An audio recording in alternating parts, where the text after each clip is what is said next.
నీది ఏ దేశం, నువ్వు ఎక్కడ వాడవు, ఎక్కడి నుండి వచ్చావు అని అమెరికన్స్ అడిగితే, అమెరికాలో ఉన్న మన ఇండియన్స్, మాది ఇండియా దేశం అండి, మేము ఇండియా నుండి ఇక్కడికి వచ్చాం అని వారు మాట్లాడుతున్నారు. ఓహో, అయితే నువ్వు ఇండియా వాడవా? ఇండియా వారంతా మా అమెరికాలో ఉండకూడదు, అర్జెంటుగా అమెరికాలో నుండి ఖాళీ చేసి ఇండియాకి వెళ్ళిపోండి అన్నారు. 200 మంది విమానాన్ని ఎక్కించి పంపించేశారండి ఇండియాకి. పిల్లరా గమనిస్తున్నారా? ఏ దేశం అట?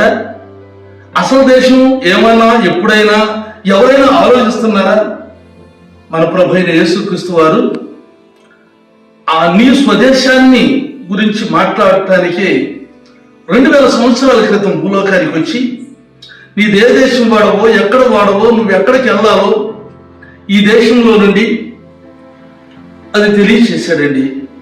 ఇలా గమనించండి, మీరు మాది ఇండియా దేశం అంటున్నారు, నువ్వు ఇండియాకి వచ్చేసావు. ఏ దేశం వారు ఆ దేశానికి వెళ్ళవలసి వచ్చినప్పుడు 50, 60, 70, 80, 100 సంవత్సరాలు నిండాక నువ్వు నీ దేహాన్ని విడిచిపెట్టిన తర్వాత ఏ దేశానికి వెళ్తావు? ఆలోచించు. ప్రభువైన యేసుక్రీస్తు వారు చెప్పాడు, నా తండ్రి పరలోకంలో ఉన్నాడు, నా తండ్రి, నా రాజ్యం వేరు, మీ రాజ్యం వేరు, నా తండ్రి ఉన్న రాజ్యంలో నేను ఉంటాను, నేనున్న స్థలంలో మిమ్మల్ని కూడా తీసుకెళ్లి ఉంచుతాను అని వాగ్దానం చేశాడు. శిలువలో మరణించి సమాధి చేయబడి 3వ రోజున మృత్యుంజయుడై తిరిగి లేచిన మన యేసయ్య ఏ విధము చేతనైనా ప్రతి వ్యక్తిని రక్షించి పరలోక వారసులుగా చేయాలని తన దైవ సేవకులను గ్రామాల్లోనికి, పట్టణాల్లోనికి పంపించి సువార్తను చెప్పిస్తూ ఉంటే 1979వ సంవత్సరంలో నా వయసు 18 సంవత్సరాలండి. ఫుల్గా ముందు దాగి ఉన్నాను. నాకు ముక్కోటి మంది దేవుళ్ళు దేవతలు ఉన్నారంటూ కర్ర తీసుకొని వారెంపడ పడ్డాను. అదే టైంలో నా తల్లి లివర్ క్యాన్సర్తో బాధపడుతూ ఉంది. చివరికి హాస్పిటల్ అడ్మిట్ చేశాము.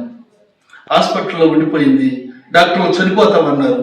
ఆ తర్వాత దిక్కుతోసని స్థితిలో ఇంటి ముందు పండుకోబెట్టుకొని ఏడుస్తూ ఉంటే ఒక క్రీస్తుని నమ్మినటువంటి ఒక వ్యక్తి వచ్చి, ఆయన పేరు పిచ్చియ, ఆయన వచ్చి అంటాడు, ఈ అక్కకి బ్రతికిద్ది, చర్చికి వస్తే అని అన్నారు. ఏదేమన్నా కానీ చర్చికి తీసుకెళ్లారు. నా తల్లి బ్రతికింది. దేవునికి స్తోత్రం కలుగును గాక. ఈ కార్యాన్ని మేము చూసినా అంత తేలిగ్గా నమ్మలేదండి. పిల్లరా, సత్యదేవుడైనటువంటి యేసయ్య నన్ను కూడా తర్వాత రక్షించాడు. ఈనాడు అసలు పరలోకానికి వారసులుగా చేశాడు. ఈ రోజున ఈ దేహం నేను ఎప్పుడైనా విడిచిపెట్టొచ్చు, పరలోకంలో ఉంటాను. నా తల్లి దేహమును విడిచిపెట్టి వెళ్ళక ముందు మేము కూర్చొని మాట్లాడుకుంటున్నాం, తల్లి కుమారులు, నువ్వు పరలోకానికి వెళ్తావు, యేసయ్య దగ్గరికి వెళ్ళబోతున్నావు, ఆ తర్వాత నేను కూడా వస్తాను, మనం బ్రతికుండే దాని వరకే నేను వెళ్ళి మీకు ఇల్లు సిద్ధం చేస్తాను అని చెప్పాడు యేసయ్య. నా పిల్లలు గమనిస్తున్నారా? ఈ కొరకు ఏమి సిద్ధం చేస్తున్నాడో తెలుసా? ఆ పరలోక పట్టణంలో మంచి ఇల్లు సిద్ధం చేస్తున్నాడండి. నీ స్వదేశం అక్కడ ఉంది, ఎక్కడే ఉంది. ఇక్కడ ఎంతకాలం ఉంటావు? ఆలోచించు. నువ్వు రక్షణ లేకుండా చనిపోయావా, నిత్య నరకానికి పోతావు. నీ ఆత్మ భారతదేశ పౌరుడుగా, భారతీయుడుగా నాకున్న నిరీక్షణ, నాకున్నటువంటి గురి, నేను తెలుసుకున్న సత్యము బైబిల్లో యేసు క్రీస్తు రక్తము ప్రతి పాపం నుండి పవిత్రపరుస్తుంది, ప్రతి పాపిని నిర్దోషిగా తీరుస్తుంది. ఎంత నీచుడైనా, ఎంత దౌర్భాగ్య స్థితిలో ఉన్నా, ఎంత వారు పాపినైనా క్షమించి రక్షించి నిత్య జీవమును ప్రభు ఇవ్వటానికి ఇష్టపడుతూ ఉన్నాడు. వస్తావా? ప్రభు వైపు చూస్తావా? ఈనాడు మన ఇండియన్స్ వారిని అమెరికా వాళ్ళు పంపిస్తున్నారు. కొంతకాలం అయిన తర్వాత అనుకోవచ్చు, మన ఇండియాలో ఎవరైనా ఉంటే, ఇండియన్స్ ఎవరైనా ఉంటే ఇతర దేశాలకు మేము మా దేశంలో ఉండకూడదని పంపించవచ్చు, కాదంటానికి వీల్లేదు. కానీ ఇది తాత్కాలికమైన దేశమే. నీ స్వదేశము పరలోకము, అక్కడ మనం ఉండాలి. దేవుని వాక్యం సెలవిస్తుంది. ఏప్రిల్ రాసిన పత్రిక 11వ అధ్యాయం 15వ వచనంలో వారు ఏ దేశం నుండి వచ్చారో ఆ దేశమును జ్ఞాపకం ఉంచుకున్న ఎడల మరలా వెళ్ళుటకు వారికి వీలు కలిగి ఉండును. దేవునికి స్తోత్రం. మరలా వెళ్ళుటకు వీలు కలిగి ఉండును. దయచేసి పిల్లలు గమనించండి, నువ్వు ఏ స్థితిలో ఉన్నా ఈరోజు నీ హృదయంలో కేసుప్రభు చేర్చుకో, నీ సొంత రక్షకునిగా అంగీకరించు, ఈ చెడు వ్యసనాలను విడిచిపెట్టు, పరచబడి నిత్య జీవానికి వారసురాలుగా నిన్ను సిద్ధపరచుకుంటే తప్పకుండా ఆ పరలోక రాజ్యం నీ సొంతం చేసుకుంటావు. ఏ దేశం ఇది ఒకసారి ఆలోచించండి. నిలవరమైన పట్టణం మనకి ఇక్కడ లేదండి, మనకి నిలవరమైన పట్టణం లేదు. ఉండబోవడానికి మనకు ఎదురు చూస్తూ ఉన్నాం, సిద్ధపడ్డాం, ప్రభుని అడగదాం, ప్రార్థన చేసుకున్నాం. కృపగలిగిన మా పనిలో ఉందండి, జీవం కలిగిన మా గొప్ప దేవానికి వందనాలు. నిలవరమైన పట్టణం మనకి ఇక్కడ లేదు ఆయన. మా స్వదేశం ఇది కాదు, మా స్వదేశం పరలోకం.